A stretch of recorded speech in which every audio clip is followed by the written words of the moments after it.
Beggar twins carry bricks on construction site to survive. But what a young billionaire does when he sees them shocks everyone. The sun hadn't quite risen when Hazel opened her eyes. First, she felt the cold, then the hardness of the ground, and only then did she see where she was. Under pieces of cardboard in an alley between two buildings. Beside her, Marley was still asleep, curled up like a small cat. "Wake up," Hazel nudged her sister. "We have to go before someone shows up." Marley opened her eyes, the same brown eyes as Hazel, on the same thin face, with the same tangled dark hair. It wasn't just their faces that were identical. They were both the same size and the same age, 7 years old, and had the same problem, the gnawing hunger in their bellies. "I'm hungry," Marley murmured, sitting up and rubbing her eyes.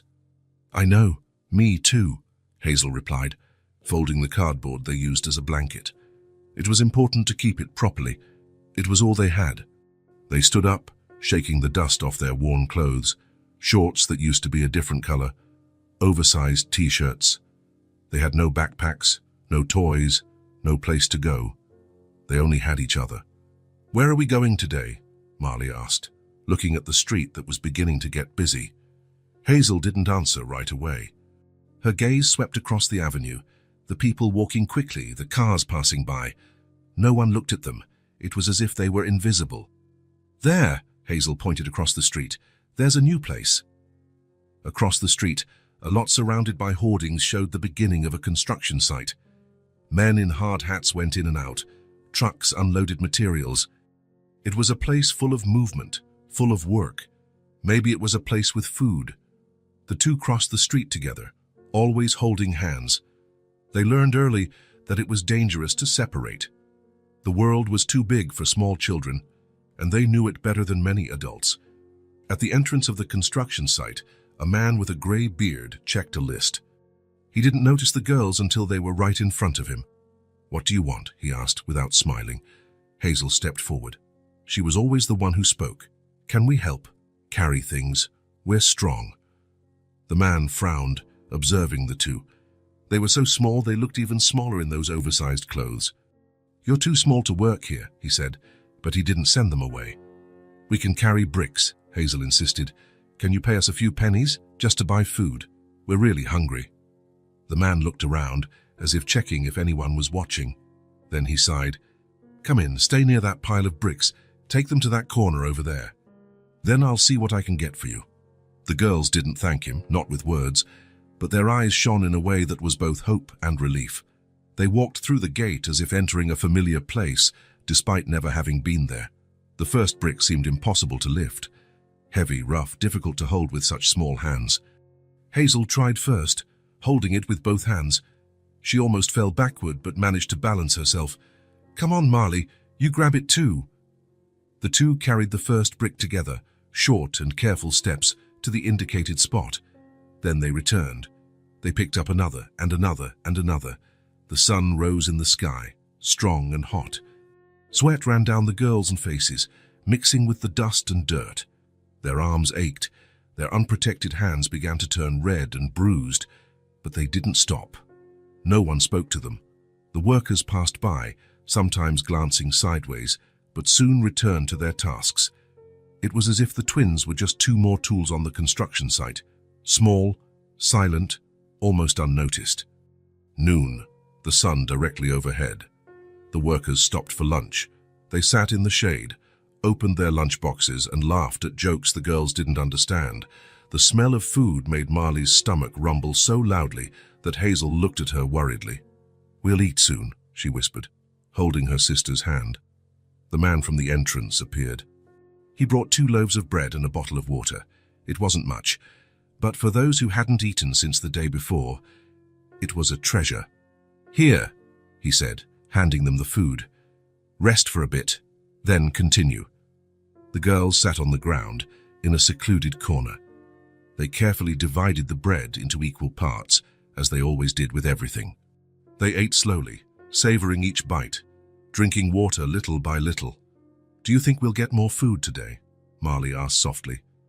"Yes, if we work hard." There was no certainty in Hazel's voice, only determination. She knew the world didn't offer guarantees for children like them, but she also knew that stopping was not an option. The afternoon brought more bricks, more sun, more tiredness. Their small hands now had blisters, their arms trembled, but they continued side by side without complaining. The workers began to put away their tools. The day was ending. Hazel and Marley looked at the pile they had carried. It wasn't large for an adult, but for two 7-year-old children, it was a mountain. The man returned. He assessed their work with critical eyes. "You truly are strong," and he said, and for the first time, there was something like admiration in his voice. He took some coins and a small package from his pocket. "Here, some change for your work, and this was left over from lunch." Hazel took everything, putting the coins into her torn pocket. The package contained a piece of bread with cheese and a bit of meat. It wasn't much, but it meant they wouldn't go to sleep hungry. "Can we come back tomorrow?" she asked. "We need more change to buy food." The man hesitated, then nodded. "You can, but be careful out there." The two left the construction site as they had entered, hand in hand, invisible to most passers-by. The sky was beginning to darken. It was time to find a place to sleep. "Where are we staying tonight?" Marley asked. Hazel looked around. She knew the streets well. She knew where it was dangerous, where it was more or less safe. "In that park. There's a bench behind the trees. Almost no one goes there." They walked in silence, too tired to talk. When they reached the park, they sat on the bench. They shared the sandwich, eating with the same calmness as before, savoring every taste. Night fell completely. The city lit up, but not for them. Their world was dark, cold, hard. Hazel hugged Marley, who was already starting to drift off to sleep. "Tomorrow will be better," she whispered, but she didn't know if she believed it. She closed her eyes, feeling the weight of her sister against her shoulder. They had no blanket, no bed, nothing but that bench and each other. But for now it was enough to survive until the next day. For two children with empty hands and almost always empty stomachs, surviving one day was already a victory. Logan Hart didn't usually walk the streets of that neighborhood.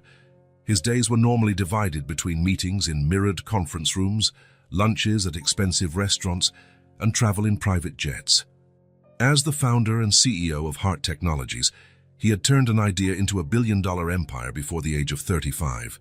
The whole world knew his name, his company, his fortune. But that morning, Logan wanted to walk. Simply walk, without a driver, without assistance, without a schedule. There was something in the city he hadn't seen in a long time. The reality beyond the tinted glass windows of his limousine. Wearing jeans, sneakers, and a simple shirt, he could have been just another man walking down the sidewalk. The watch on his wrist and his sunglasses were the only clues that he wasn't an ordinary worker heading to his job. Logan turned a corner and saw the construction site. Nothing special, just another building going up in the constantly growing city. He was about to continue on his way when something caught his eye. Two small girls were carrying bricks. They weren't teenagers, they were children, so small that the bricks seemed to take up half their bodies. They were identical, the same disheveled dark hair, the same oversized clothes, the same dirty, determined faces. Logan stopped. He watched. They picked up a brick, balanced it with difficulty, took slow and careful steps, placed it in the indicated spot, and returned to pick up another. Their hands were red, their arms trembled with the effort, but they didn't stop. Something inside him, something he didn't know existed, awakened with an overwhelming force. Without thinking twice, Logan crossed the street and entered the construction site. A security guard tried to stop him, but he didn't even look at the man. His eyes were fixed on the two children who were now bending down to pick up another brick. "Hey, you can't just walk in like that," the security guard shouted, but Logan kept walking. Some workers looked curious. The site supervisor came towards him with an expression that meant business. "Sir, this is a workplace. You need to identify yourself or leave." "Who's in charge here?" Logan asked, ignoring the warning. "I'm the foreman, Frank Miller." "What do you want?" Logan pointed to the girls, who were now watching the scene, motionless, with a brick between them. "What are those children doing carrying bricks? How old are they? 7? 8? Frank Miller looked at the twins, then back at Logan. They came, asked for work.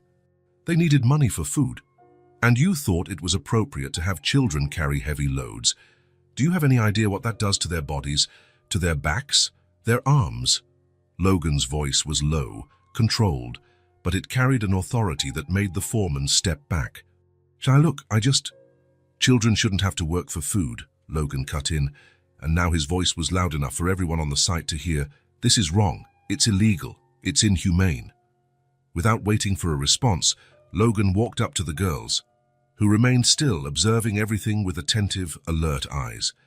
As he approached, he noticed how small they were, how fragile they seemed, despite the strength they showed, how their eyes, so identical, held a glimmer that mixed fear and caution. Logan knelt before them, bringing himself to their eye level. He smiled, trying to appear as unthreatening as possible. Hi, my name is Logan. What are your names? The girls exchanged glances. It was the one on the left who answered. I'm Hazel, she's Marley. Nice to meet you, Hazel and Marley. Have you been working here long? Since this morning, Marley replied, her voice almost a whisper. Logan observed their hands. They were bruised, with blisters beginning to form. Are you hungry? They didn't answer, but their eyes said everything. So come with me, Logan said, extending his hands to them. I'll take you to get something to eat. The girls didn't move. Hazel stepped forward, as if protecting her sister. We don't know you. Logan nodded. It was a good sign. They were cautious. You're right to be careful, but I promise I only want to help. There's a diner just around the corner. We can go there, you eat whatever you want, and then you decide if you want my help or not. What do you think? Hazel looked at Marley, in a silent conversation that seemed to need no words. After a few seconds, she looked back at Logan. Okay, but we stay together. Of course, Logan agreed. You always stay together, don't you? Hazel nodded, and there was something in her gaze, a kind of relief at being understood, that made Logan feel a lump in his throat. He stood up and waited for them to drop the brick. Frank Miller watched from a distance, not intervening. Logan gave him one last stern look before leaving the site with the twins, one on each side. People on the sidewalk looked on, curious. A well-dressed man with two dirty, ragged children was not a common sight. Logan ignored the stares and led the girls to the diner on the corner. It was a simple place, with formica tables and padded booths. The air smelled of coffee and fried food. A waitress came to serve them as soon as they entered. Table for 3, she asked, looking curiously at the girls. Yes, please, Logan replied, preferably one that's more private. The waitress led them to a table in the back, away from the windows. Logan let the girls choose where to sit. They sat side by side and on the same bench, as if they needed each other's contact to feel safe. What would you like to eat? Logan asked, handing them the menus. Hazel looked at the menu carefully. Marley did the same. Logan noticed they could read, at least enough to understand a menu. Can we order anything we want? Hazel asked, cautiously. Of course. Whatever you want. When the waitress returned, Hazel ordered a hamburger with fries for each of them and 2 chocolate milkshakes. Logan only ordered a coffee. As they waited, an uncomfortable silence settled. The girls looked around, observing every detail of the diner, every person who entered and left. Logan watched them, noting their synchronized movements, the way they seemed to communicate without words. You're twins, aren't you? He asked, trying to start a conversation. Yes, Hazel replied. Identical twins. We were born on the same day. How old are you? 7. Logan felt something tighten in his chest. 7 years old. 7-year-old children shouldn't be carrying bricks on construction sites. They shouldn't be dirty and bruised. They shouldn't have that look, a look he had seen in many adults who had faced too much. The food arrived. The girls looked at the plates with an intensity that told Logan more than any words could, but they didn't attack the food as he expected. Instead, they looked at each other, then at Logan, as if asking for permission. You can eat, he said softly. It's all for you. They began to eat. Slowly at first, almost ceremoniously, but soon hunger spoke louder. Big bites, hurried gulps, as if they feared the food might disappear at any moment. Logan watched in silence, drinking his coffee, giving them the time and space they needed. When they finished, completely clearing their plates, Logan noticed that their faces were different. A little color had returned to their cheeks, and there was something like satisfaction in their eyes. "Was it good?" he asked. "Yes," Marley replied, and Logan noticed it was the first time she had spoken directly to him. "Thank you." "You're welcome. Do you want anything else? Dessert?" The two exchanged glances again. In that silent conversation they seemed to master so well. "No, thank you," Hazel answered for both. "We're full." Logan nodded and took a sip of his coffee. It was time for more difficult questions, but he didn't know how to start. Do you have parents? Someone who takes care of you?" The girls were quiet for a moment. It was Hazel who spoke, her voice steady, without a tremor. "They died. We've been living on the streets for a long time." "We've been living on the streets for a long time," Marley added. "Dad, we take care of each other." Logan expected tears, or at least some sign of emotion, but there was none of that. The girls spoke about their parents, death, and living on the streets, with the same calm an adult would talk about the weather. They conducted the conversation with impressive control, as if they had rehearsed what to say, how to say it, what to reveal, and what to keep to themselves. "I'm sorry," Logan said, and he truly was. Do you have other relatives? Aunts, uncles, grandparents, anyone?" "No," Hazel replied, "just us." "And where do you sleep? How do you survive?" "We find places," Marley said. "There's a park with a good bench. There's a gap between two buildings where it hardly rains inside. There's an old lady who sometimes gives us bread. And when it gets cold, we gather cardboard," Hazel explained. "Cardboard is good for the cold. And we stick together." There was a wisdom in their words that didn't match their ages, a wisdom born of hardships that children should never have to face. Logan felt something change within him, something deep, definitive. Would you like to have a place to stay, a warm, safe place?" The girls didn't answer immediately. There wasn't the enthusiasm Logan expected. Instead, they looked at each other, serious, assessing. "What kind of place?" Hazel asked, cautiously. "My home," Logan replied. "I have a big apartment with empty rooms. You could stay there, at least for now. You'd have beds, food, clean clothes." "Why?" Marley asked, and there was genuine confusion in her voice. "Why would you help us?" The question caught Logan by surprise. Why? He hadn't stopped to think about it. It had been an impulse, a feeling, something he couldn't fully explain even to himself.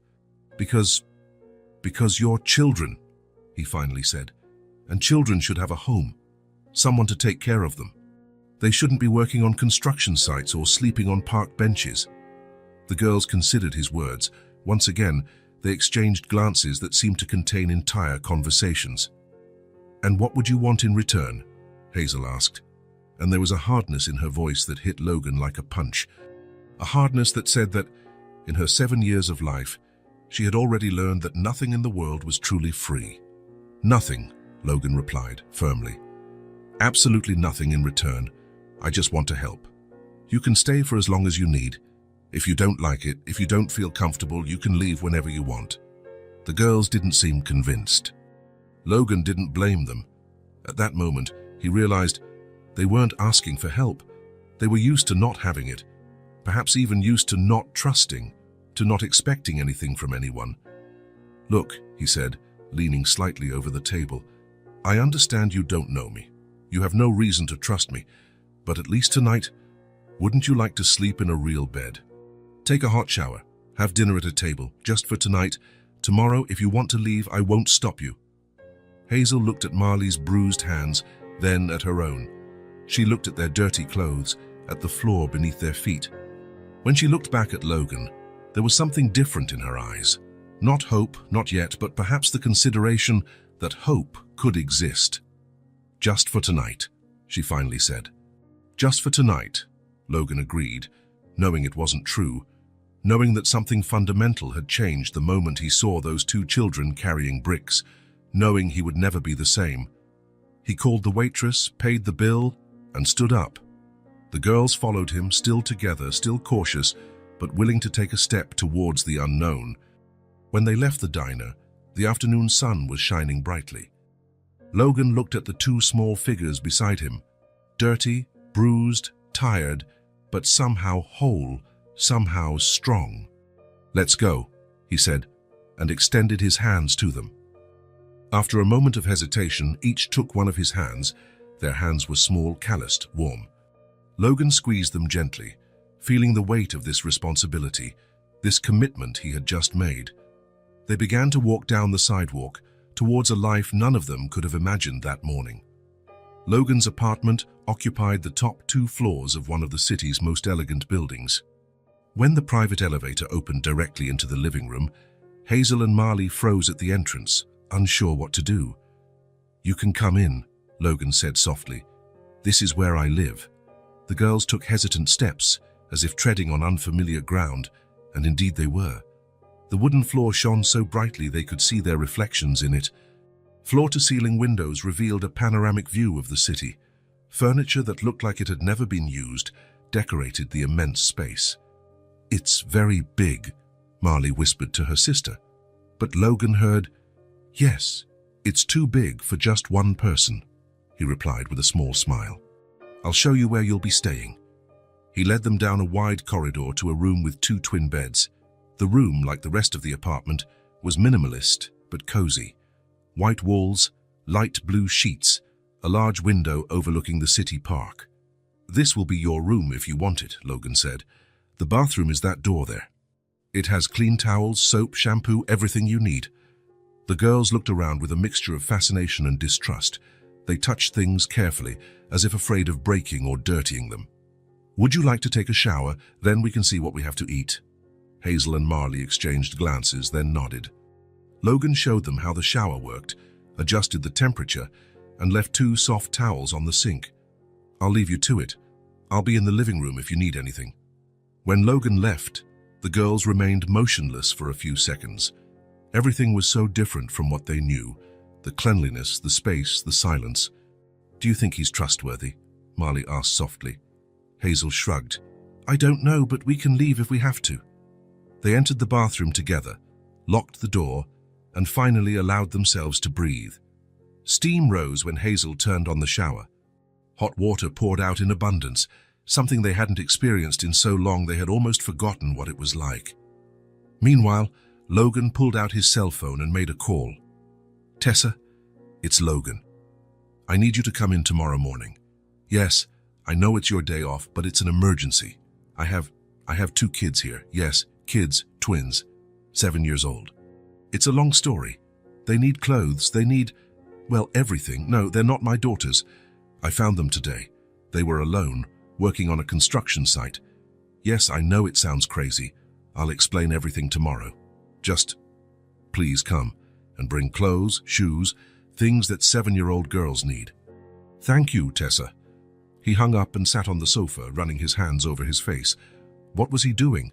He had brought 2 unknown children into his home without thinking about the legal consequences, the responsibilities, anything but those eyes that seemed to know the world in a way no child should. About half an hour later, the girls reappeared. They were clean, their wet hair dripping over the same dirty clothes. They had no others. Their faces, without the layer of dirt, revealed delicate features, fair skin, and dark circles under their eyes, too deep for such small children. "Feel better?" Logan asked. They nodded. "Come on, let's see what's in the kitchen." The kitchen, like the rest of the apartment, was impeccable and seemed little used. Logan opened the refrigerator, finding only a few takeout containers, milk, eggs, and fruit. "I'm not much of a cook," he admitted, "but I can make sandwiches, or we can order something." "Sandwiches are fine," Hazel replied. Logan took out bread, cheese, ham, mayonnaise, and some vegetables. He put everything on the counter and began to prepare the sandwiches. To his surprise, Hazel approached. "Can I help?" "Of course," he replied, handing her the knife to spread the mayonnaise. Marley remained a little distant, observing everything with her attentive eyes. She noticed every detail: how Logan handled the food, how he organized things, how he looked at them when he thought they weren't noticing. They ate at the kitchen island, sitting on tall stools. The girls ate slowly, savoring each bite, even though they had already had lunch at the diner. Logan wondered how long it had been since they had eaten regularly. "Are you sleepy?" he asked when they finished. Hazel shook her head. "We usually go to sleep later." "Right. Well, we can watch a movie if you want." The idea of watching a movie seemed to intrigue the girls. Logan led them back to the living room, turned on the television and scrolled through the streaming menu. "Any preferences?" They exchanged confused glances. We don't watch much TV," Marley explained. "Oh," Logan said, feeling foolish. "Of course. Well, how about this one? It's about a family of superheroes." The girls settled onto the sofa, maintaining a safe distance from Logan. As the movie progressed, he watched them out of the corner of his eye. Their expressions shifted from tense to curious and eventually to interested. They didn't laugh at the funny parts, but their eyes widened during action scenes. When the movie ended, it was past 10 o'clock. "Time for bed," Logan announced. "I'll make up your beds for you." In the bedroom, he opened closets and took out clean sheets and blankets. The girls helped him make the beds, tucking in the corners with a precision that suggested they had done this before, perhaps in temporary shelters, perhaps in homes that didn't last. "There's a bathroom there," Logan pointed to the door. "I'm in the room at the end of the hall if you need anything during the night." The girls nodded but said nothing. "Good," Logan said, feeling awkward. "Good night then." "Good night," they replied in unison. Logan closed the door as he left, leaving it ajar so a little light from the hallway could enter. He went back to the living room, picked up his phone, and started making calls. He needed to talk to his lawyer. He needed to understand what he was doing, what the legal steps would be.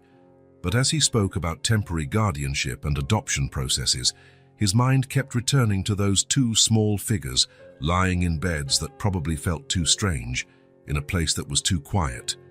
It was around 3 in the morning when Logan woke to a scream. A sharp, frightened scream that cut through the silence of the apartment like shattered glass. He jumped out of bed and ran to the girls' room.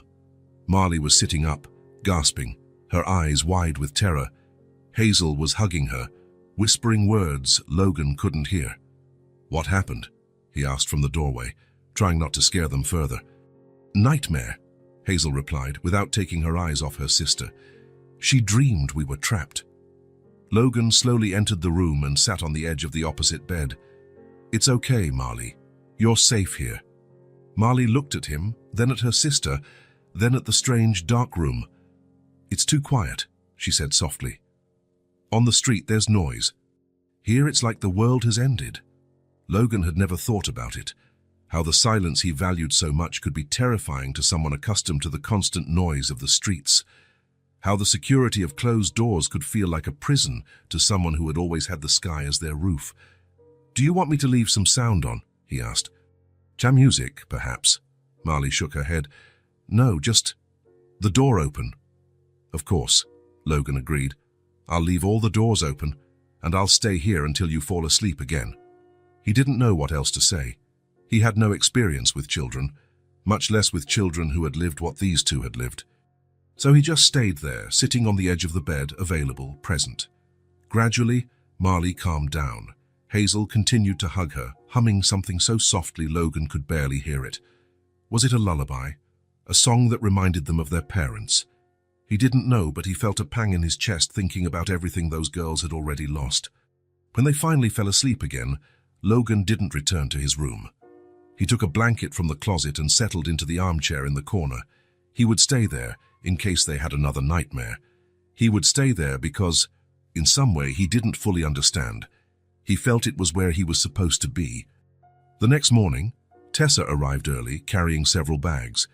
Tessa had been Logan's person for everything for years, part housekeeper, part personal assistant, part friend. A practical woman in her 50s, with short grey hair and an efficiency that intimidated even the toughest executives. "Where are they?" was the first thing she asked upon entering. "Still asleep," Logan replied, his voice hoarse with fatigue. "They had a rough night." Tessa examined him with critical eyes. "You look terrible." "Thanks. I'll make coffee," she said, heading to the kitchen. "Meanwhile, tell me exactly what happened." Logan followed her, and as she prepared the coffee, he told her everything. The construction site, The girls carrying bricks, the conversation at the diner, the decision to bring them home. Tessa listened without interrupting. When he finished, she pushed a cup of coffee towards him. So you, a single man with no experience with children, decided to bring 2 street children home? Yes, without thinking about the legal, social, or emotional consequences.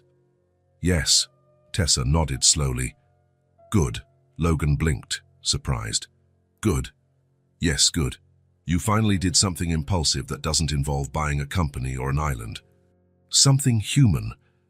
She took a sip of coffee. What do you plan to do now?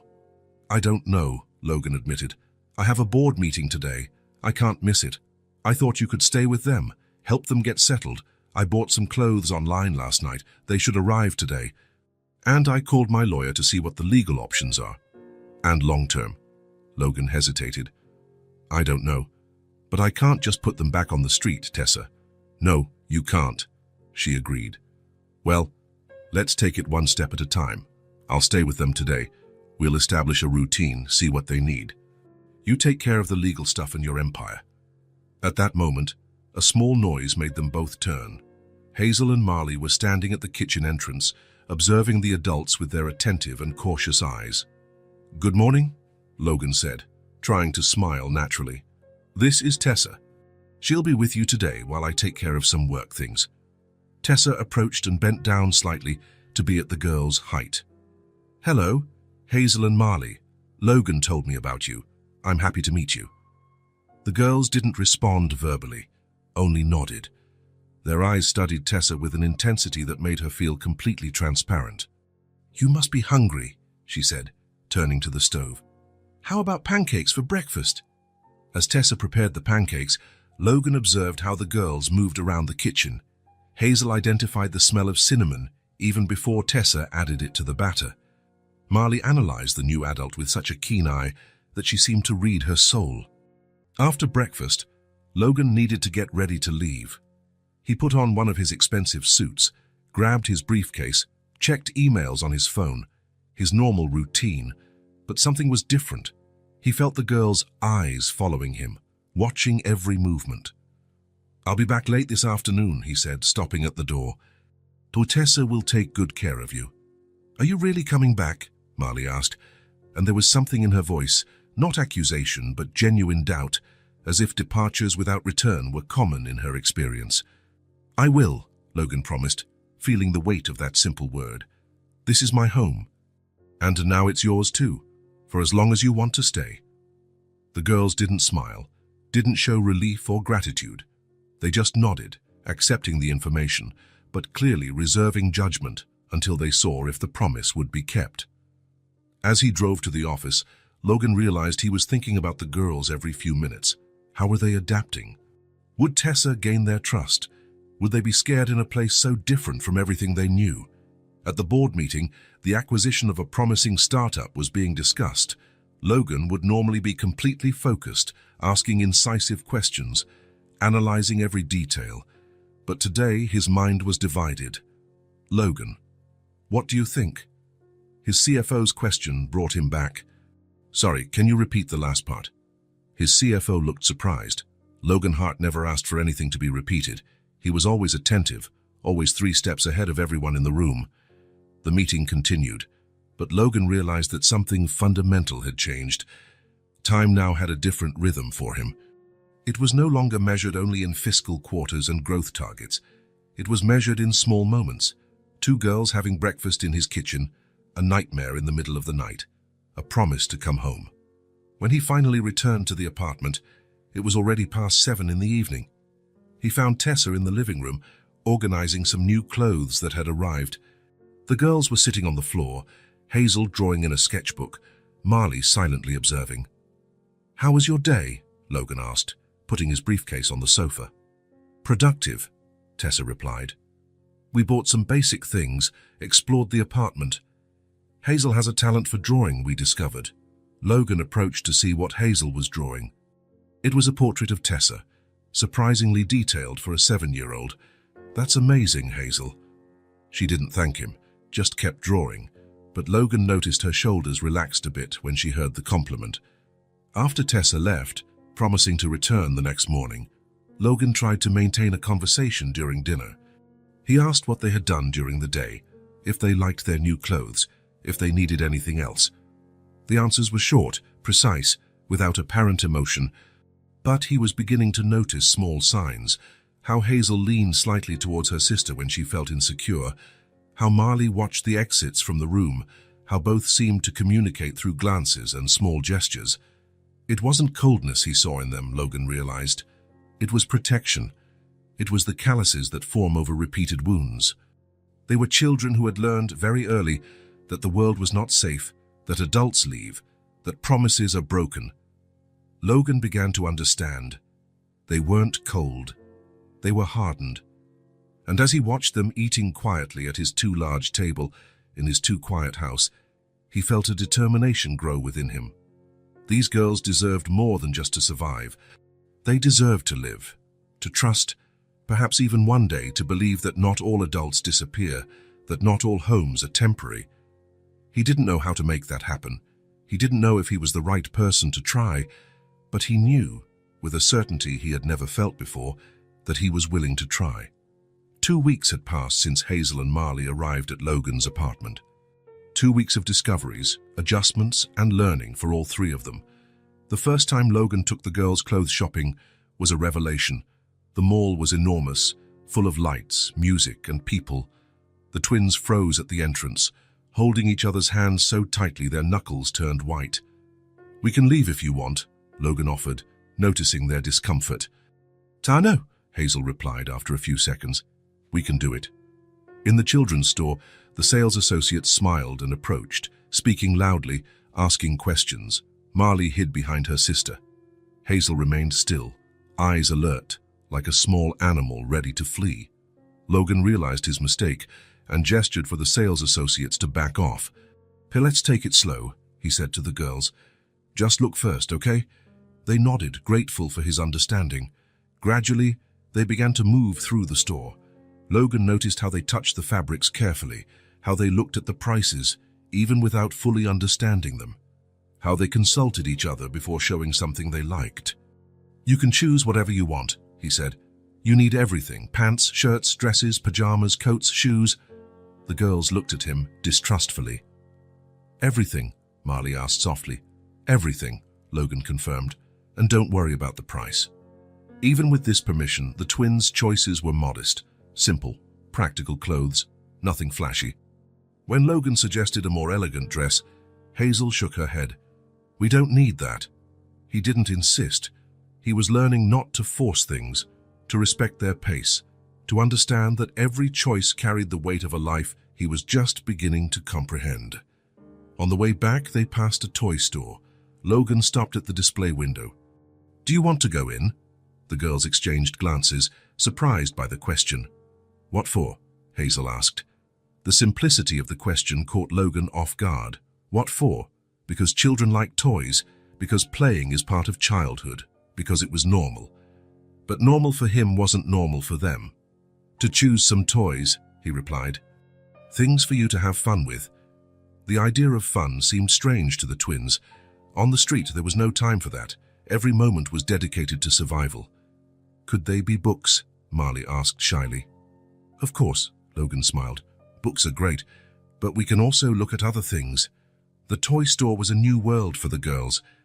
Their eyes widened at the amount of colors, shapes, and possibilities. Logan watched them with fascination, trying to imagine what it would be like to see all that for the first time. Hazel was drawn to a set of colored pencils and drawing pads. Marley stopped in front of a globe that lit up. "Do you like geography?" Logan asked her. Marley shrugged. "I don't know. But it's beautiful to see the whole world at once." The answer, so simple and profound, struck Logan in a way he didn't expect. Of course, a child who had lived on the streets, limited to a few safe blocks, would marvel at the idea of seeing the whole world. They left the store with the pencils and pads for Hazel, the globe for Marley, and also some children's books. 2 teddy bears, chosen by Logan, not them, a board game, and a 1,000-piece puzzle. At the apartment, the girls opened the bags carefully, as if the gifts might disappear at any moment. Marley turned on the globe, and watched the soft lights illuminate the continents. Hazel opened the set of pencils and touched each one, feeling the colors even before using them. "Thank you," she finally said, looking at Logan.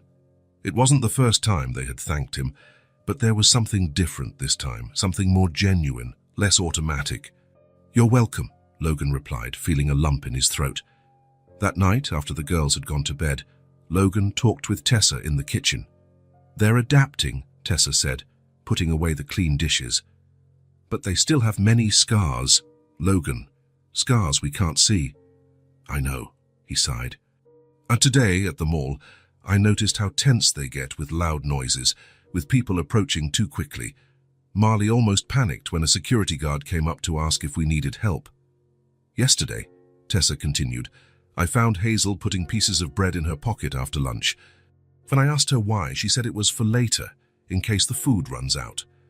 Logan closed his eyes, feeling a pain he didn't know he was capable of feeling. The idea of children worrying about their next meal, of children who didn't believe that food would be there when they were hungry again. "What can I do, Tessa?" "What you're already doing," she replied. "Give them time. Safe time. Safe time."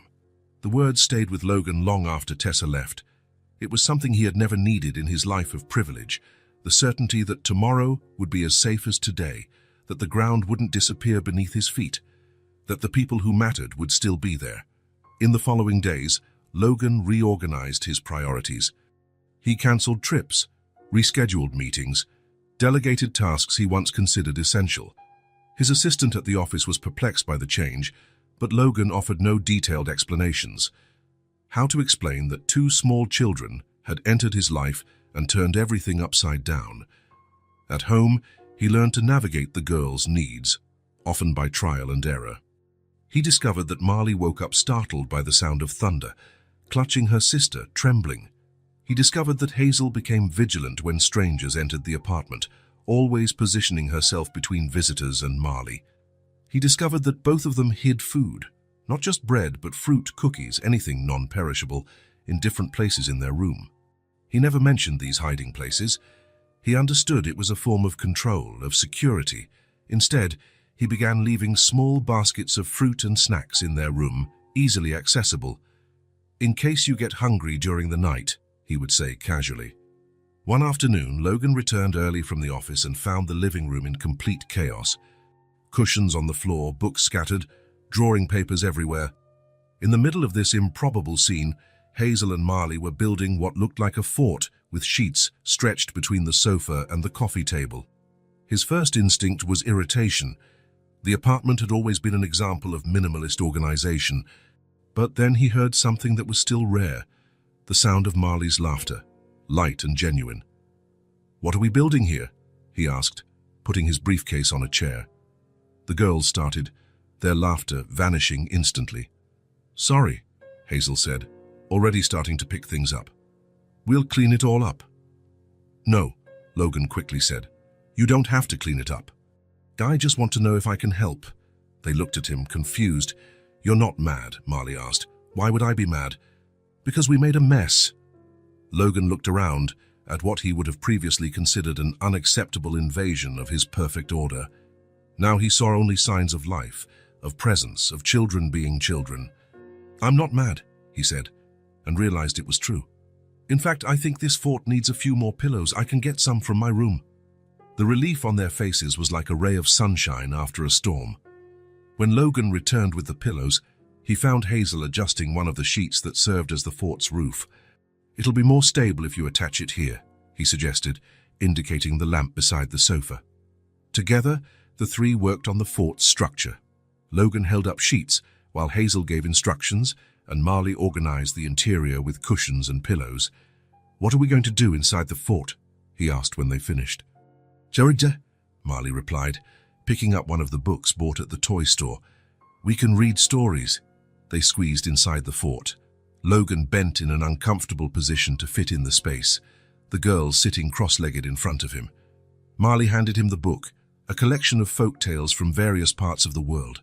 "Will you read?" she asked. "Of course," Logan agreed, opening the book. "Which story do you want to hear first?" Hazel pointed to a colorful illustration of a firebird, That one. Logan began to read, his voice filling the small, cozy space they had created together. He noticed how the girls gradually relaxed, how their shoulders dropped, how their eyes lost that constant vigilance. For a moment, they were just children listening to a story, safe inside their makeshift fort.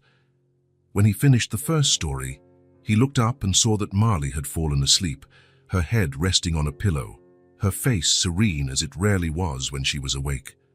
Hazel watched her with a protective gaze that Logan knew well. "She's asleep," Hazel whispered. "Yes," Logan whispered back. "Do you want me to read another one to you?" Hazel hesitated, then nodded. As he read the second story, Logan realized something important. He was happy. Not the kind of happiness he felt when closing a big deal or being recognized for his professional achievements. It was something simpler and, at the same time, more profound. Something that had to do with that makeshift fort, with the soft sound of Marley's sleeping breath, with Hazel's attentive eyes following every word he read. That night, when Tessa arrived to make dinner, she found all three of them still in the fort. Logan had fallen asleep too, a book open on his chest. The girls curled up on either side of him like kittens seeking warmth. Tessa didn't wake them. Instead, she took a picture with her phone, the first image of them together, the first tangible memory of this new, still unnamed, configuration. In the following days, Logan began to notice subtle changes in his own behavior. At the office, he found himself looking at his watch frequently, eager to get home. When his CFO told a joke, he laughed, something rare in the past. During a meeting with investors, he showed pictures of the girls building the fort, surprising everyone with this personal side he had never revealed before. "You're different," his oldest partner commented after a meeting. "Different how?" Logan asked. "I don't know, more human." Logan reflected on this as he drove home. He was different. He felt different. His life, once so organized and predictable, now had daily surprises, a drawing made especially for him, an unexpected question during dinner, a fort in the living room when he least expected it, and he loved it. At the apartment, he found the girls in the kitchen with Tessa, helping prepare dinner. Hazel chopped vegetables with absolute concentration. Marley counted the silverware to set the table. "I'm home," he announced, putting his briefcase on the counter. The girls looked at him. They didn't run to hug him, didn't shout with joy, they weren't at that stage yet. But there was something in their eyes, a glimmer of recognition, perhaps even satisfaction at seeing him. "Hi," Hazel said. "We're making pasta," Marley said. "Looks great," Logan replied, feeling a wave of... what? He had no name for this feeling. It was like belonging, like arriving at a place where he was expected, where his presence mattered. Later, after the girls had gone to bed, Logan sat in the living room, now tidied, but still with traces of the dismantled fort. He picked up one of Hazel's drawings left on the coffee table. It was a portrait of the three of them, Logan in the middle, Hazel and Marley on each side. They weren't holding hands in the drawing. They weren't smiling exaggeratedly like in typical children's illustrations. They were just together, side by side, under the same roof. Logan ran his fingers over the drawing, feeling the texture of the paper, the marks of the colored pencils. Something was happening inside him, something he hadn't planned, something he wasn't prepared for. He didn't know what to call this new feeling, but he knew what he felt. These girls mattered. They mattered more than any business, any contract, any figure in his bank account.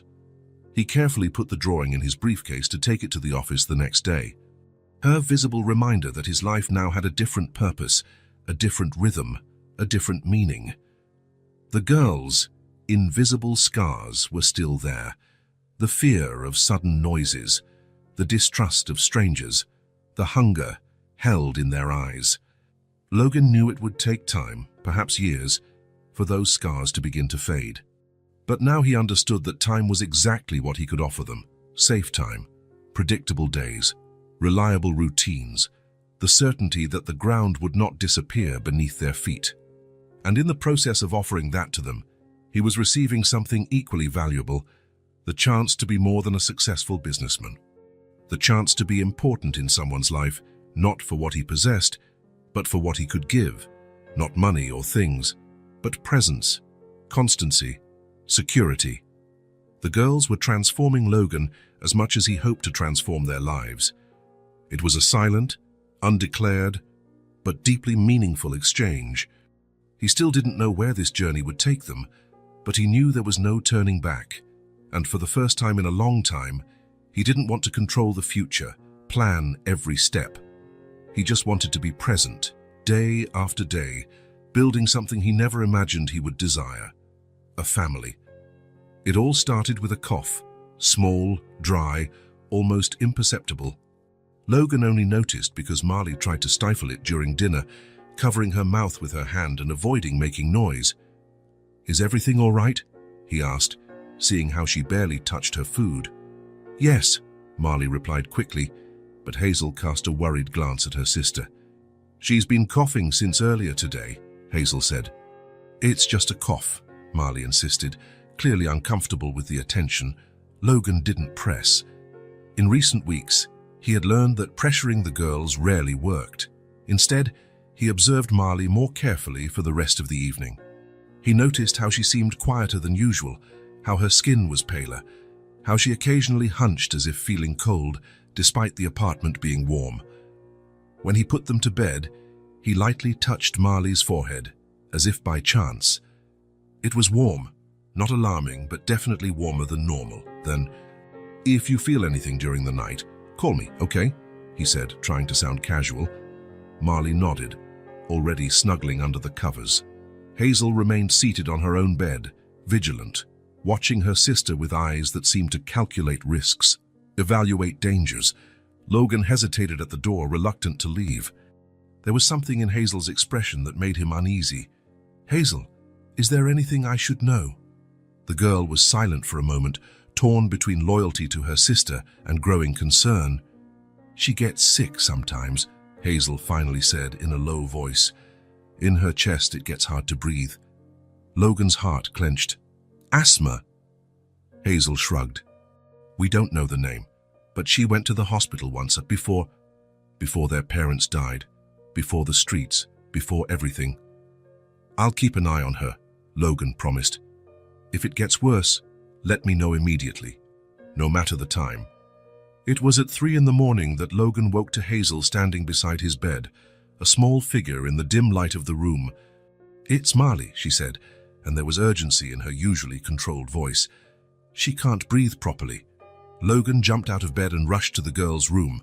Marley was sitting up, gasping for air, her face red and sweaty, her eyes frightened. Each breath seemed to require enormous effort, producing a sharp wheezing sound that Logan could hear even from the doorway. "Thais, we're going to the hospital," he said without hesitation.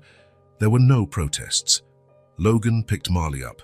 She was burning with fever now, while Hazel already put on her shoes and grabbed a coat. "I'll call the driver," Logan said, grabbing his phone.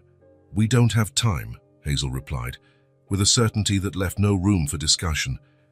"She needs to go now." Logan didn't question. Carrying Marley, he went down with the girls to the building's garage, put them in his car, and drove through the sleeping city as if his life depended on it. In the back seat, Hazel held her sister's hand, whispering words Logan couldn't hear.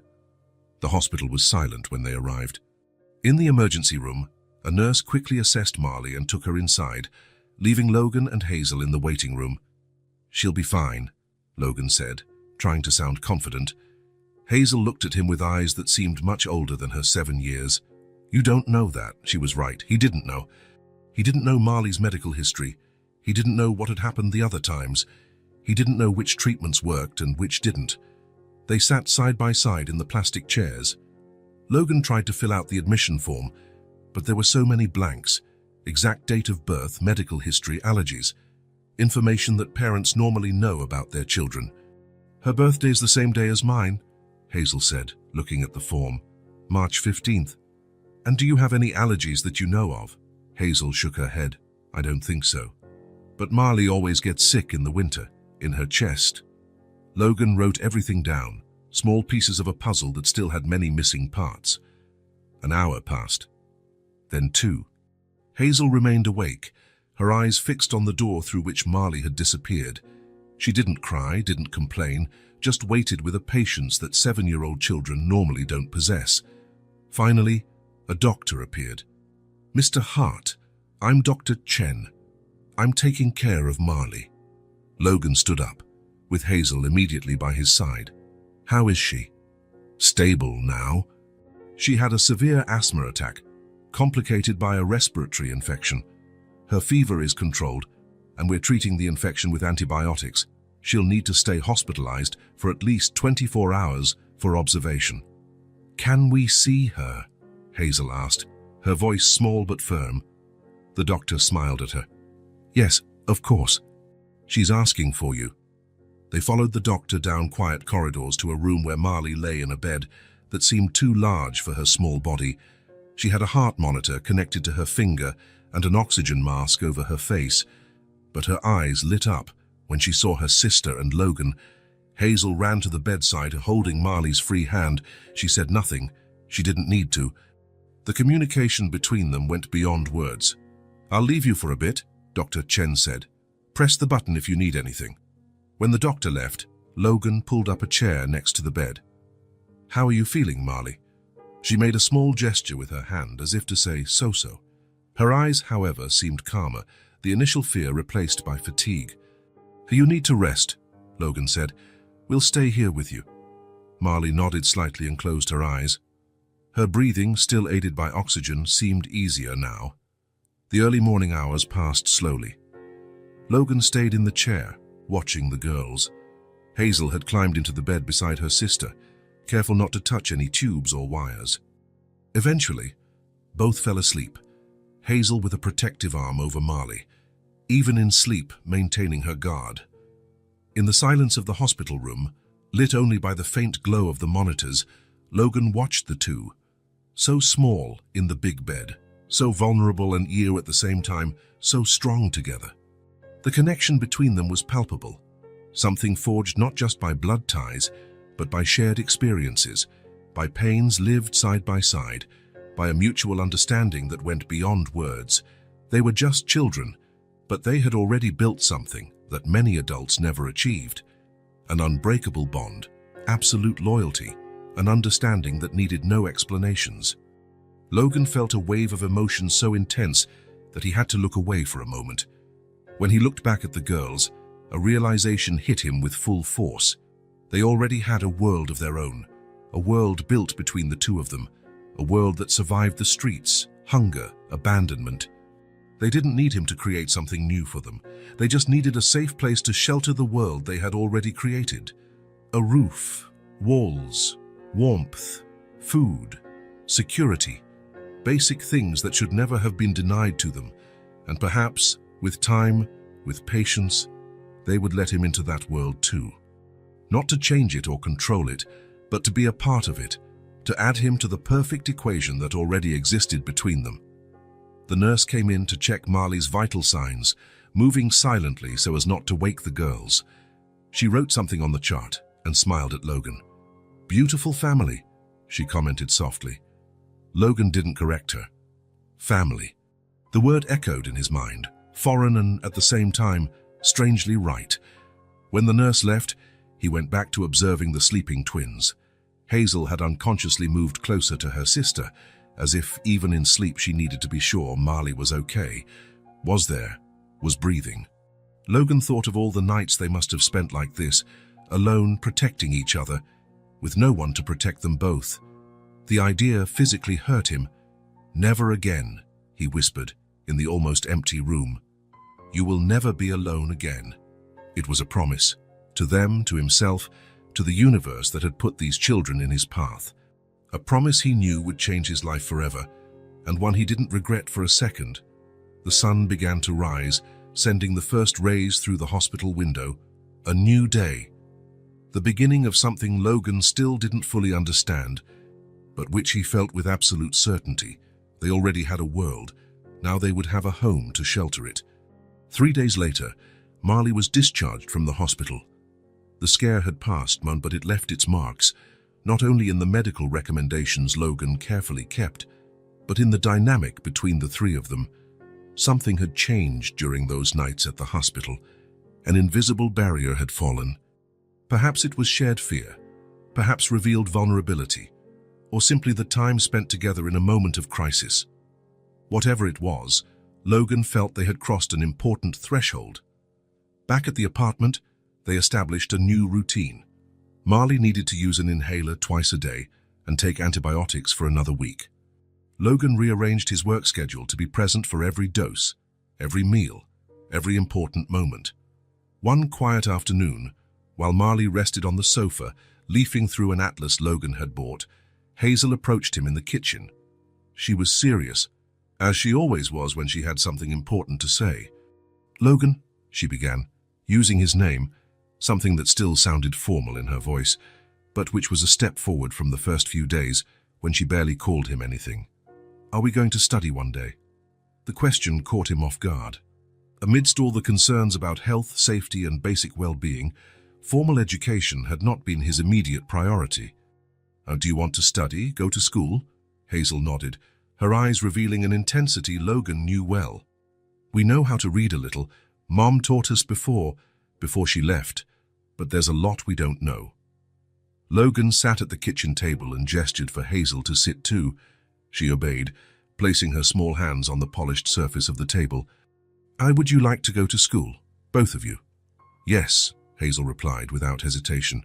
Marley wanted to be a doctor when she was younger, after what happened to Mom, and doctors need to study a lot. The simplicity of the declaration, the clarity of the childhood dream that survived even the streets, hit Logan like a punch. These girls hadn't just lost a roof, food, security. They had lost access to the future that all children deserve to imagine for themselves. "And you?" he asked. "What would you like to be?" Hazel shrugged, as if she had never really considered the question. "I don't know, but I want to learn everything, to be able to take care of Marley better. Always her sister first. Always the protector role." "I'll arrange that," Logan promised.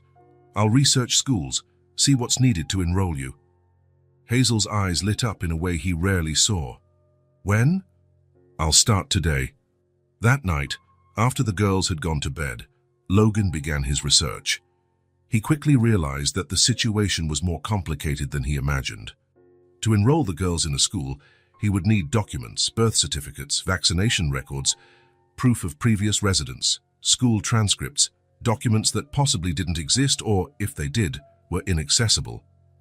Logan called his lawyer, waking him despite the late hour. "Michael, I need your help with a delicate matter." He explained the situation, the girls, their story, the lack of documentation. "Logan," Michael replied after a long silence, "do you realize the legal situation you've put yourself in? You have 2 children of unknown origin living in your home without any legal guardianship. This could be interpreted as—" "I know exactly how it can be interpreted," Logan interrupted him. "But I don't regret it. They needed help. I helped. Now I need to legalize the situation so they can study, have access to healthcare, have a normal life. It's going to be a long and complicated process. First, we need to find any official records for them, find out if they were registered at birth, if they attended any school, if they have other living relatives. Then, we need to determine their current legal status and request temporary guardianship for you while the process runs." "How long will that take?" "Months, in the best-case scenario. Maybe years." Logan closed his eyes, feeling the weight of the bureaucracy, of the laws created to protect children who, in this specific case, could end up harming them. What about school? They can't wait years. There are alternative schools, homeschooling programs, temporary options until we legalize the situation. I'll research and send you some options tomorrow." When he hung up, Logan remained in the dark living room thinking. Hazel's simple question had opened a door to a future he hadn't fully considered yet, a future where the girls would grow up, learn, develop their own dreams and ambitions, a future that went far beyond the next day, the next meal. For the first time, Logan allowed himself to envision this future in concrete detail. Hazel and Marley in school uniforms, carrying backpacks. Marley growing up, perhaps really becoming a doctor one day. Hazel discovering what she wanted beyond protecting her sister. Both of them developing friendships, participating in activities, having a normal childhood, or as normal as possible, considering everything they had already been through.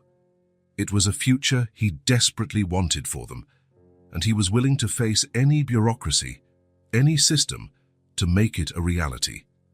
In the following days, Logan immersed himself in research and meetings. He visited private schools where the lack of documentation could be temporarily circumvented. He spoke with homeschooling specialists. He hired tutors to assess the girls' current educational level. The assessment revealed what he already suspected. Despite being able to read at a basic level, they had large gaps in their education. Years on the streets had stolen from them the classroom time that other children took for granted.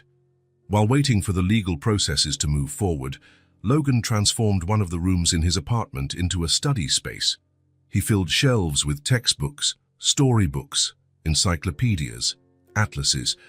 He bought a whiteboard, comfortable desks, all kinds of school supplies. On the first day with the tutor, a young teacher named Eleanor, the girls entered the study room with a mixture of nervousness and fascination. "Is all this for us?" Marley asked, looking at the colorful books. "Everything," Logan confirmed. "Elena will help you learn, so that when you enter school you'll be prepared." The first few weeks of study were a revelation for everyone. Logan, whenever possible, attended the lessons, observing how the girls absorbed knowledge with an eagerness that surprised even Elena. "They have an incredible capacity for concentration," the tutor commented one day. "Especially Hazel. I've never seen a child so determined to learn." But there were challenges too. Sometimes Marley would get frustrated with mathematical calculations and retreat into stubborn silence. Hazel occasionally got irritated when she couldn't understand a concept immediately, as if failing was not an option. It was during one of these difficult moments that Logan discovered the power of books, not textbooks, but storybooks. Marley had spent a particularly frustrating morning trying to understand fractions. After lunch, she refused to go back to the study room, hiding in her bedroom. Hazel, torn between her own lesson and concern for her sister, was visibly tense. Logan asked Elena to take a break and went to the girls' room, where he found Marley curled up on the bed, looking out the window. "Can I come in?" he asked gently. She shrugged, without looking at him. Logan sat on the edge of the bed. "Math can be tough." "I'm dumb," Marley murmured. "No, you're not," Logan replied, firm but gentle. "You're extremely intelligent. You're just learning something new, something you never had the chance to learn before." Marley continued looking out the window, inconsolable. Logan looked around the room, searching for something that might help. His eyes landed on the small bookshelf in the corner. He stood up, picked up a thin, colorful volume, and returned to the bed. "Hi, how about a story break?" The book was about a girl who discovered a secret garden. Logan began to read, his calm voice filling the room. Gradually, Marley turned to look at the illustrations. After a few minutes, Hazel appeared at the door, drawn by the story. Logan gestured for her to join them. The three sat on the bed, absorbed by the world created by the words. When Logan finished the first chapter, Marley was completely engrossed. "Will she be able to make the garden grow again?" she asked, her eyes now sparkling with curiosity. "We'll have to read the rest to find out," Logan smiled. "But you know what's interesting? To take care of a garden, you need to understand a little bit of math." "How so?" Hazel asked. "Well, you need to measure the space between plants, calculate how much fertilizer to use, divide the seeds." Marley's face showed understanding. "Like fractions. Exactly like fractions." After that day, books became an essential part of their routine, not just as learning tools, but as bridges between worlds, as comfort in difficult moments, as safe spaces where they could explore emotions without feeling vulnerable. Logan read to them every night before bed.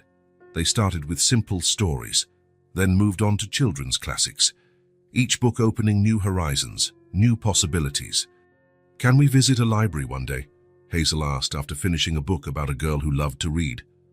"Of course," Logan replied. "There's a wonderful children's library downtown." The library visit was a milestone. The girls walked among the tall shelves with the same respect some people reserve for temples. When the librarian explained that they could take books home, borrow, read, return, get more, Their eyes widened at the possibility. "How many can we take?" Marley asked. "3 each, to start," the librarian smiled. They took their book selection very seriously, spending hours comparing options, reading first pages, discussing among themselves in whispers. Logan watched them from afar, marveling at the transformation. These were the same girls who, months ago, were carrying bricks on a construction site. The legal process took its slow course. Michael, the lawyer, had managed to locate the girls' birth certificates and confirm that there were no living close relatives. Their parents, as the girls had said, were dead, their mother from illness, their father in an accident shortly after. There were no grandparents, aunts, uncles, or other family members who could claim them. "We're making progress," Michael said during one of their meetings. "I've secured a preliminary hearing with the family court judge for next month. We'll officially request temporary guardianship." "And after that," Logan asked, "if all goes well, you'll have temporary legal guardianship.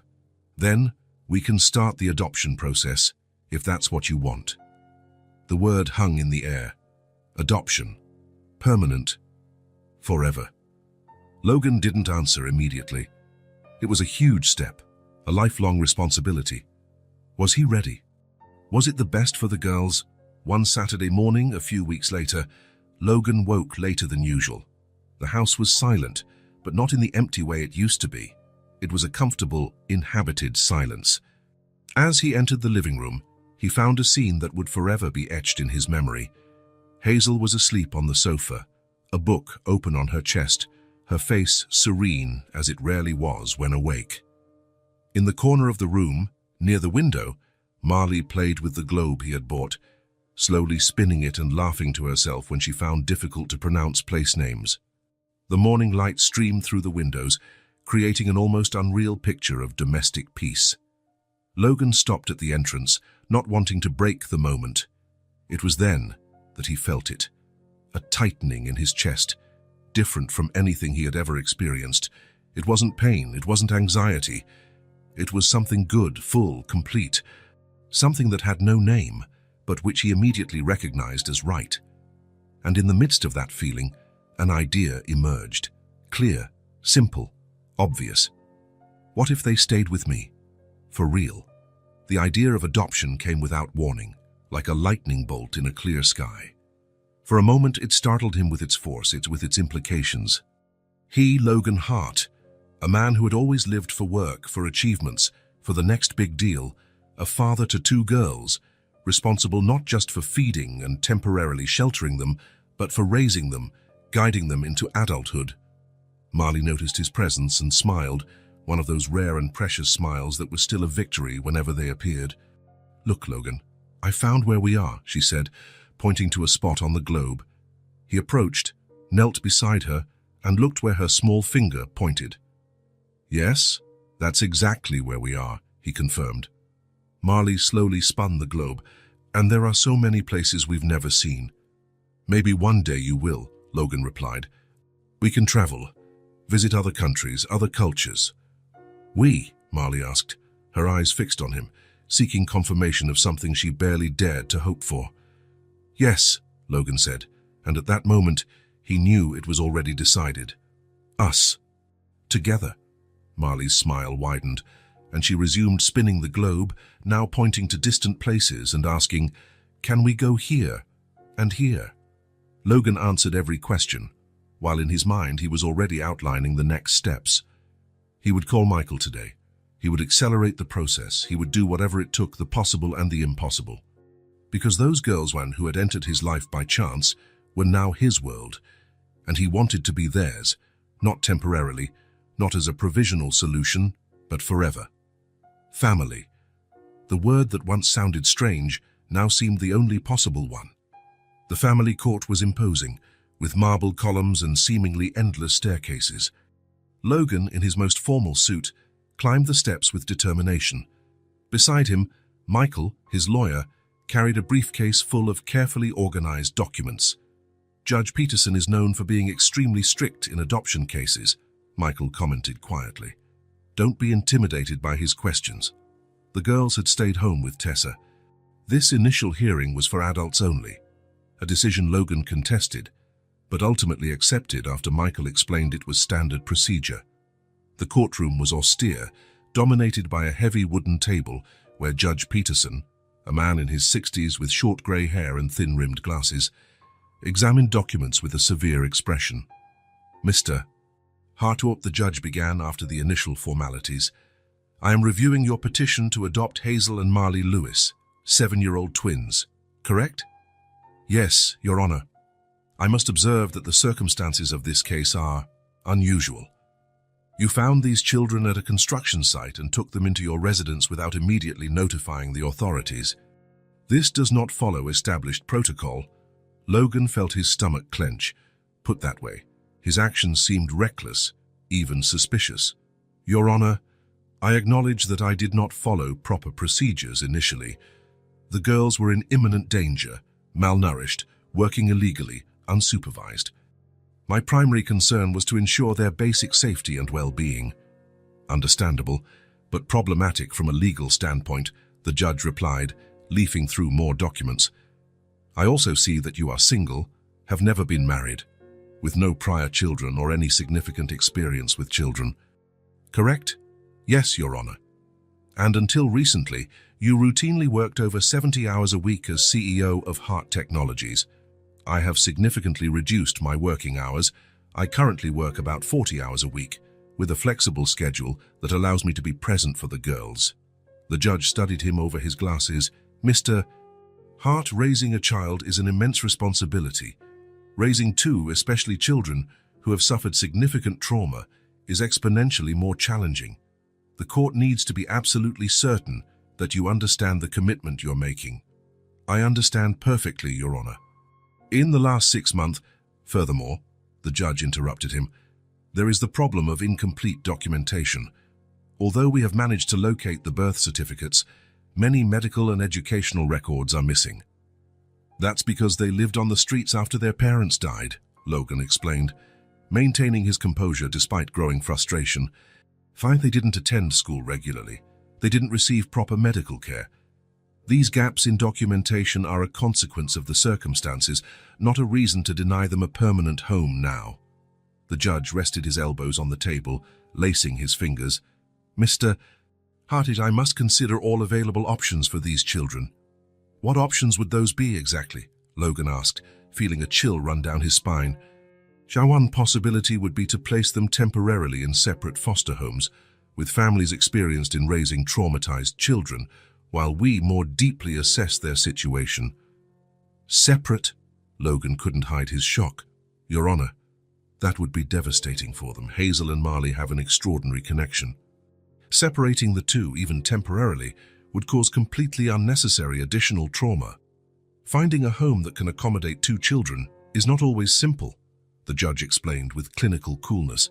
Sometimes, difficult decisions are necessary to, with all due respect, Logan interrupted, then quickly corrected himself. Forgive me, Your Honor, but I must insist that separating Hazel and Marley would be detrimental to their development. They have already lost their parents. The only constant in their lives has been each other. The judge closed the folder in front of him, his face unreadable.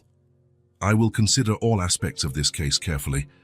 Meanwhile, I will request additional visits from social workers to your residence and interviews with the girls. We need a full assessment before any permanent decision. The hearing ended on this note of uncertainty. On the way home, Logan's mind was fixed on a single word: separated. The idea was unbearable. When he arrived at the apartment, he immediately noticed that something was wrong. Hazel was sitting alone on the sofa, her hands clasped in her lap, her eyes red. Tessa appeared from the kitchen with a worried expression. What happened? Logan asked, feeling his heart tighten. Hazel overheard part of my phone conversation with your secretary, Tessa explained quietly. About the hearing and the possible complications. Where's Marley? In her room. Hazel insisted she wanted to talk to you first. Logan sat next to Hazel, maintaining a small distance, respecting her space as he always did. Hazel? What did you hear? The girl didn't look at him when she replied, her voice small but controlled. Are we leaving? 3 simple words that contained a universe of fear. Logan took a deep breath, choosing his words carefully. "No," he replied firmly, "never again." But the judge said, "The judge needs to be sure this is the best place for you. It's his job to ask difficult questions, to check everything. There will be more visits, more conversations, but in the end, he'll understand what I already know, that we should stay together." Hazel finally looked at him, her eyes searching for any sign of uncertainty. "Promise." Logan knew he shouldn't make promises. He wasn't absolutely sure he could keep. But in this case, his determination was unwavering. "I promise, Hazel. I'll do whatever it takes for us to stay together." In the following months, Logan dedicated himself entirely to the adoption process. He further reduced his hours at the office, delegated responsibilities he previously considered non-transferable, cancelled business trips. His absolute priority became proving to the court that he could and should be Hazel and Marley's father. He hired additional family law specialists to strengthen his case. He meticulously documented the girls' routine, their educational progress with tutors, their emotional development. He invited social workers not only for formal visits, but for everyday moments that demonstrated the genuine connection they had formed. When the social worker asked Marley, during a private interview, how she felt living with Logan, the girl's answer was simple: safe. A single word that was worth more than 1,000 legal arguments. The process dragged on for months. There were advances and setbacks, hopes and disappointments. The judge remained skeptical, raising new questions at each hearing, but Logan remained unwavering in his determination. After a particularly difficult hearing, where the judge again suggested the possibility of more traditional accommodations for the girls, Logan arrived home exhausted. He found Hazel and Marley sitting on the living room floor, drawing intently. "What are you doing?" as he asked, trying to sound normal despite his tiredness. "A drawing for the judge," Marley replied without looking up from her paper. "So he can see that we want to stay with you." Logan sat on the floor beside them, feeling an emotion so intense that he had difficulty speaking. "Can I see?" Marley turned the paper towards him. It was a simple drawing, done with colored pencils, 3 figures holding hands, 1 large and 2 small, in front of a house. At the top, in careful letters, it was written, "Our family." At the next hearing, it was the first thing Logan presented to the judge. "Your Honor, before we begin, I would like you to see this." The judge studied the drawing in silence, his normally severe face softening almost imperceptibly. "Mr. Hart, I have asked particularly difficult questions in this case," he finally said. "Do you know why?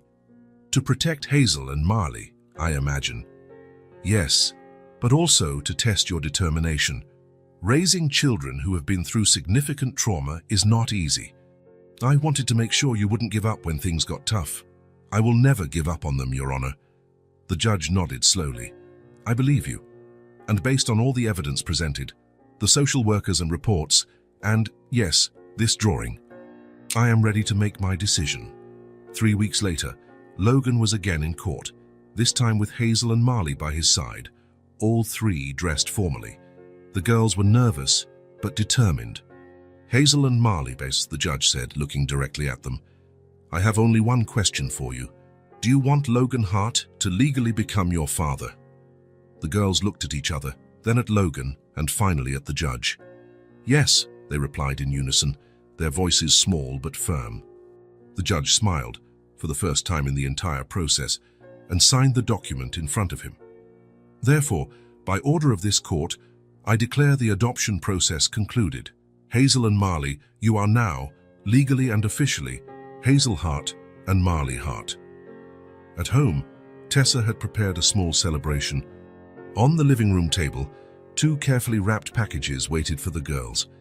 They unwrapped the packages to find school uniforms, grey pleated skirts, white blouses, navy blue sweaters, with the Westlake Academy emblem embroidered on the chest. Logan picked up the uniforms, holding them carefully. "You've been accepted at Westlake. It's one of the best schools in the city. You start tomorrow." Hazel looked at the uniform, then at Logan, her eyes wide. "Are we really going to school?" she whispered, as if she feared that saying the words aloud might make the possibility disappear. Yes, tomorrow. The next morning, Logan took them to school, dressed in their new uniforms, carrying backpacks they had carefully chosen, purple for Hazel, green for Marley. They walked with a mixture of nervousness and excitement. At the school gate, Logan knelt to be at their height. "Are you ready?" They nodded, holding their backpack straps tightly. "I'll be here to pick you up after class," he promised. To his surprise, both hugged him briefly before turning and walking together to their first class. Back at the apartment, now truly a home, Logan found the girls pasting colorful signs with their new names on their bedroom doors. Hazel Heart, decorated with stars. Marley Heart, adorned with small planets. On the refrigerator, held by colorful magnets, was a new drawing. Another portrait of the three of them, but this time inside the house, each with a smile on their face. At the top, in colorful letters, the words that summarized everything: "Family is when no one is afraid." Logan traced the letters with his fingers, feeling a peace he had never known before. The girls were right, as they always were, about the really important things. Family was not just a legal document or sharing a name.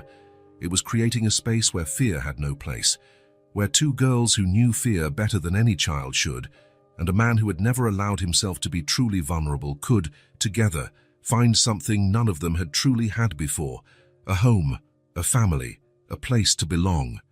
If this story touched your heart, subscribe to the channel and turn on notifications so you don't miss the next ones. Leave a like, because it helps this story get recommended to more people. See you in the next story.